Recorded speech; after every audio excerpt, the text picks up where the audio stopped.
ប្រទេសថៃទម្លាក់គ្រាប់បែកចង្កោមចំនួន6 ទៅ 7 លានគ្រាប់មកលើប្រទេសកម្ពុជាដែលជាចំនួនច្រើនបំផុតនៅលើពិភពលោក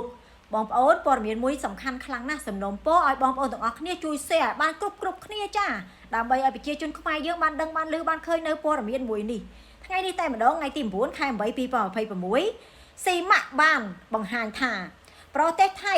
ទម្លាក់គ្រាប់បែកចង្កោមចំនួន6 ទៅ 7 លានគ្រាប់មកលើប្រទេសកម្ពុជាដែលជាចំនួនច្រើនបំផុតនៅលើពិភពលោកគ្រាប់បែកចង្កោមដែលប្រើប្រាស់ក្នុងប្រទេសថៃរួមមានម៉ូដែល M42 M46 និង M85 ដែលត្រូវបាន